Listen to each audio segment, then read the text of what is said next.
headquarters of common sense. Talk Radio. We're working out precisely how people are actually reacting to some of the news that's coming out, because I've been saying for the last few days, we have to make sure that the Russian propaganda machine is not completely and utterly in overspin and overdrive, and people are not buying into it. But by the same token, I also understand why some people think, well, the British propaganda machine and the Western propaganda machine was also in overdrive, and it has been in overdrive. What I would say is that it's not in overdrive currently about Ukraine. There is no Western propaganda about Ukraine that I've detected. And one of the reasons I always say to people, look, I understand that you're falling for propaganda. It's my job not to fall for propaganda. It's my job to discern what is true and what is not true. That's my expertise in life, because I'm a journalist and have been for a very long time. And so I can look at something and work out whether it's BS or not, frankly. And I know a lot of other people can't do that. Well, actually, I have to disagree with you. There has been pro-Ukraine propaganda. Where it's come from, I don't know. But the goes to Kiev, not provable. The Snake Island signal guards, not provable. Misattributed video and photo footage. So there's propaganda. I'm talking about sides. Western propaganda, not propaganda. You can't say there's been Western propaganda, because there hasn't been. No. However, videos on Twitter don't count as far as I'm concerned. Okay, so the thing is, there will probably be somebody who will tweet after this, because I said that turning down your thermostat won't fight Putin, that It's actually a little bit of messaging to make you feel good about the fact that you've got to turn your heating down because it's so expensive. Somebody will say, Laura, you're being pro-Putin, pro-Russia. The thing is, the surge in natural gas prices isn't just attributable to this war in Ukraine. We've got long-standing energy problems. The energy prices were going through the roof well before any of this happened. Yes. Weren't they? And the war in Ukraine provides dense cover for sweeping some of these long-standing problems under a kind of you could call it a propaganda carpet here. We're being told to turn down our heating to fight Putin. It's not really what it's about. And the fact is that, a bit like in lockdown, the middle classes could come through it relatively unscathed and comfortable, while the poorest and the most disadvantaged suffer the most. So just like this, the middle classes can turn down their thermostat 1 degree and go, look, we're doing our bit for the good. Some people don't even have a thermostat. Some people won't be able to run their heating. And so I think, we need to look to the looming crisis in our own country. And on the looming crisis and the ways out of this, like I said, it's a long-standing problem, but we've got the Chancellor's spring statement coming up on the 23rd of March. Oh, yeah. We absolutely need some short-term relief. That could be expanding the warm homes discounts, more vulnerable households. It could be removing green levies and not VAT putting up on national energy. insurance would be nice. That's probably not going to be what happens, but it would be nice. In Germany, the German government they're removing their renewables levies from energy, which is going to provide, really radical and swift release to German energy I've been asking for customers. this government to do for quite a long time, actually, months actually, before the war even started. Well, you were prescient. You were absolutely right. So there are some immediate solutions that they could apply to help people out this winter. The Nudge Unit have run a survey asking if people will be prepared to pay for heat pumps. When are they going to give up with this rubbish? I don't know. The laptop classes live in La La Land. According to the Nudge Unit, 25% of people would be prepared to spend about £10,000 on a heat pump for the environment. This is just nonsense. It's moronic. They don't work. But somebody might have said that they'll consider it. But are you telling me that 25% of this country can afford a 10 grand heat pump right now? No. With the fastest cost in the price of living because of inflation and quantitative easing and rising energy costs that we've had since the 70s. It's nonsense. It's La La Land. And it's not 25% of people anyway. It'll be 25% of the people they asked, right? Which will be no doubt some kind of, virtue signalling part of Putney, where they went and asked a question in a pub. Or North London. Or a gastro pub. Putney's the new North London, by the way. Oh, is it? Yeah, it definitely is. Well, it's the only place Labour managed to gain a foothold, gained a new seat. One of the most expensive parts of Britain, by the way.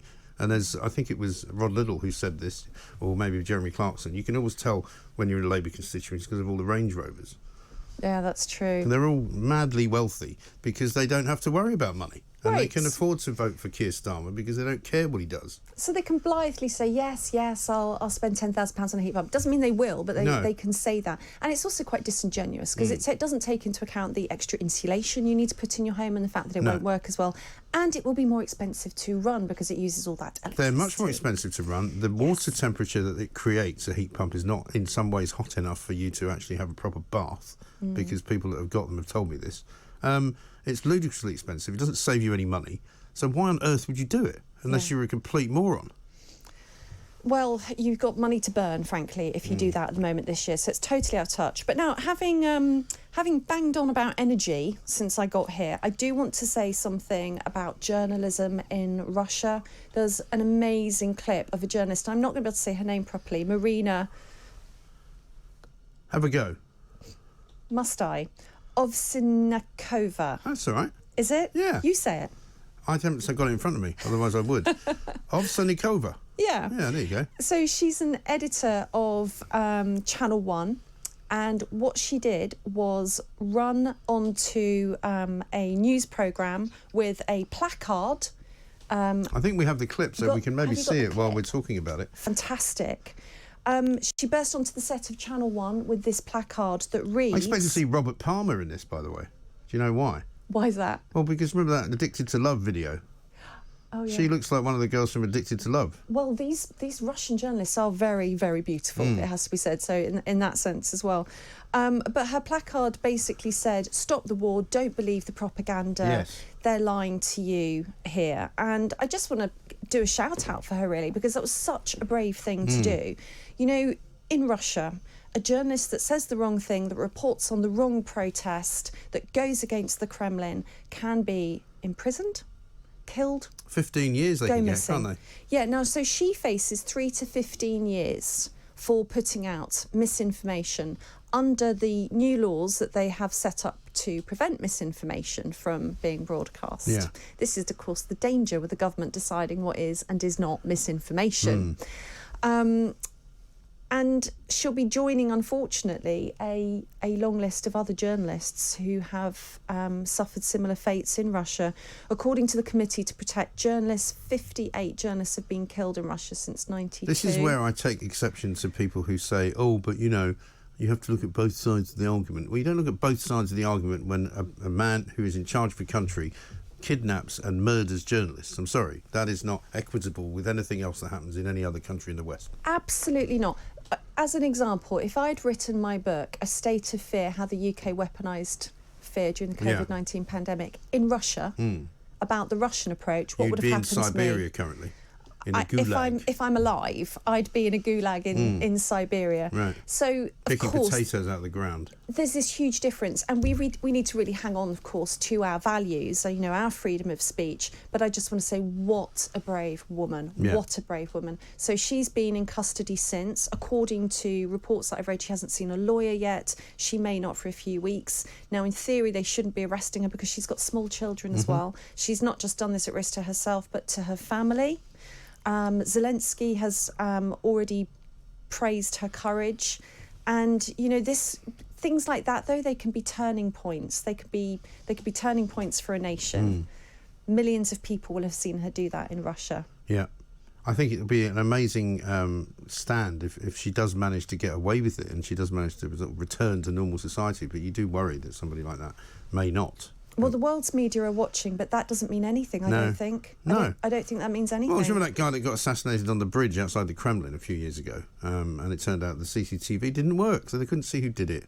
And it turned out that he was an enemy of Putin's and a journalist. So you don't hold out too much hope. Meanwhile, back in the land of Lala, down the road where Sadiq Khan hangs out, he's obsessed with misogyny. Oh, yes. So he's said that schools need to teach children about misogyny. Yeah. Now I'm as against misogyny as the next woman. I mean, surely, I can promise you. I mean, you can't really find anyone who's going to say they're pro-misogyny, can you? No one's going to say that. No. There are some misogynists out there. They're probably not going to admit it.